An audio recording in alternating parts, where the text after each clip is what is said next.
Vous écoutez Direction l'école, le podcast du SEUNSA pour les directeurs et directrices en exercice, les enseignants curieux, les futurs candidats à la direction d'école ou simplement en quête d'inspiration.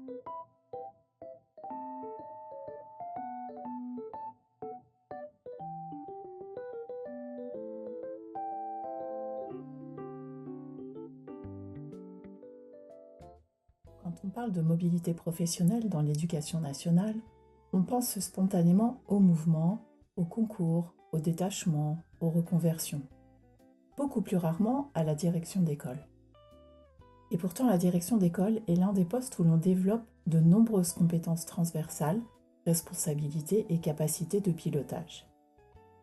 Dans cet épisode, je vous propose de regarder la direction d'école autrement comme un levier possible de mobilité professionnelle. Un levier qui existe mais qui reste aujourd'hui mal reconnu, inégalement accessible et parfois même insécurisant pour les collègues qui l'exercent. Nous verrons d'abord en quoi la direction d'école est une expérience hautement professionnalisante, puis nous ferons un point chiffré sur les inégalités persistantes, notamment entre femmes et hommes. Et enfin, nous reviendrons sur une clarification importante obtenue par le SEUNSA concernant la liste d'aptitudes qui sécurise les parcours des directrices et directeurs en poste.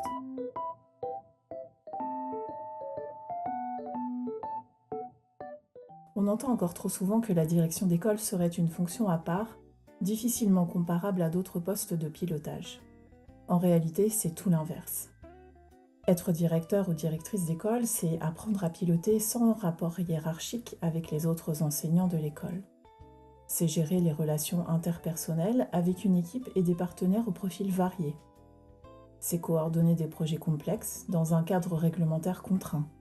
C'est arbitrer, prioriser, décider, parfois dans l'urgence.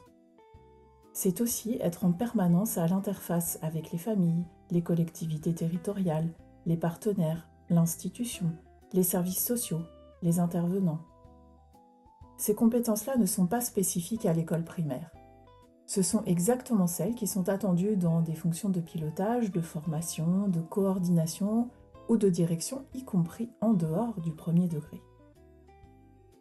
Dans les faits, de nombreux parcours le montrent. La direction d'école peut ouvrir vers des postes de conseiller pédagogique, vers le personnel de direction du second degré, vers des missions de formation, d'ingénierie pédagogique ou de pilotage institutionnel comme inspecteur de l'éducation nationale.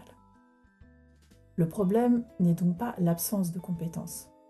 Le problème, c'est leur reconnaissance. Il y a un paradoxe fort autour de la direction d'école. C'est une fonction très largement féminisée, mais qui ne débouche pas à proportion équivalente sur des mobilités reconnues.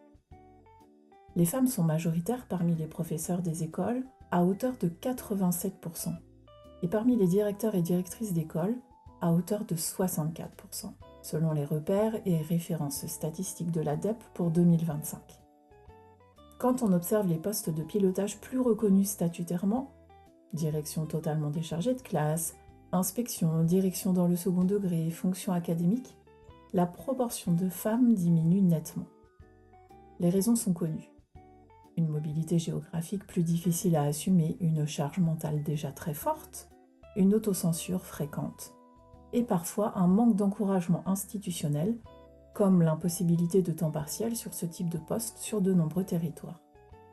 Résultat, la direction d'école est souvent vécue comme un aboutissement, voire comme un enfermement, plutôt que comme une étape dans un parcours. Être majoritaire dans la fonction ne signifie pas être majoritaire dans les perspectives qu'elle ouvre, ou du moins pas dans les mêmes proportions. À ces difficultés s'est ajoutée pendant 2 ans une zone d'ombre très pénalisante, celle de l'inscription sur la liste d'aptitudes. Des directeurs et directrices en poste se sont retrouvés confrontés à des interprétations floues et contradictoires sur la soi-disant nécessité de se réinscrire sur la liste d'aptitudes tous les 3 ans.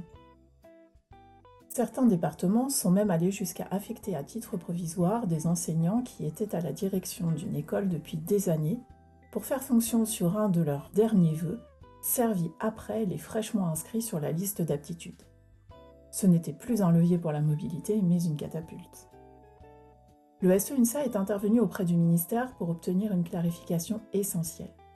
Exercer les fonctions de direction d'école n'estompe pas l'aptitude, au contraire. Concrètement, les enseignants titulaires d'un poste de direction demeurent inscrits sur la liste d'aptitudes de leur département pendant toute la durée d'exercice de leur fonction. Cette inscription ne s'efface pas avec le temps. Il n'y a que 2 situations dans lesquelles une demande de réinscription de droit doit être formulée. Lorsque l'on cesse d'assurer une direction pour exercer d'autres missions pendant plus de 3 ans et que l'on souhaite ensuite y revenir.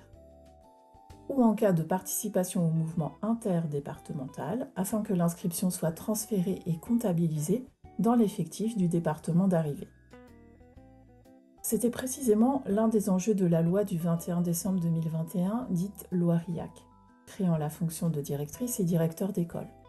Reconnaître que l'exercice de ces missions constitue un parcours professionnel à valoriser et à sécuriser.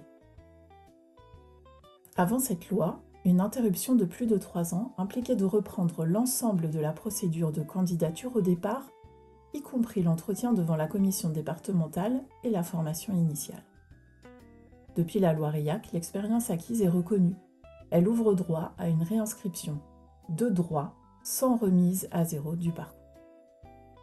Ce n'est pas la répétition d'une formalité administrative qui garantit la compétence, mais l'évaluation quinquennale et la formation continue. Ce point est fondamental. Parce que sécuriser les règles, c'est permettre aux collègues de se projeter sereinement. Et permettre la projection, c'est rendre possible une mobilité choisie et non subie.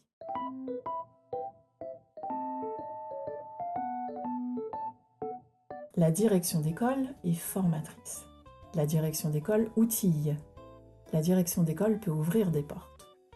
Mais pour cela, il faut une reconnaissance réelle des compétences, une égalité d'accès aux mobilités et un cadre réglementaire sécurisé. Pour le SEUNSA, le développement professionnel ne peut pas être un angle mort de la carrière. Aujourd'hui, il reste trop peu encouragé et limite les perspectives d'évolution des personnels. Nous défendons un véritable droit au développement professionnel tout au long de la carrière. Une offre de formation ciblée pour l'évolution, la reconversion et l'acquisition de nouvelles compétences adaptées aux réalités des missions exercées. L'employeur doit former en amont les collègues appelés à exercer de nouvelles responsabilités sur la base de référentiels métiers clairs. Mais nous portons également un changement de logique. Passer de la simple formation continue à un véritable parcours de développement professionnel dans lequel chacun peut construire son projet dans la durée avec une offre diversifiée, qualitative et accessible. Enfin, les compétences acquises, y compris par l'expérience ou l'auto-formation, doivent être reconnues et valorisées, notamment par des certifications, des titres ou des niveaux universitaires.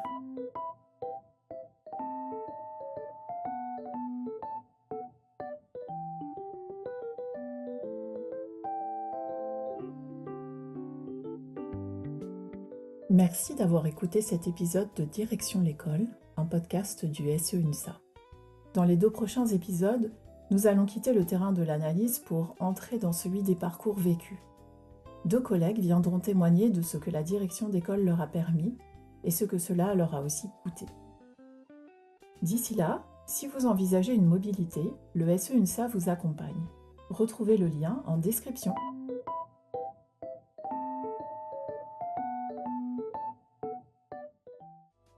À très vite pour continuer à faire vivre ensemble le projet d'une école publique plus juste, ouverte à toutes et tous.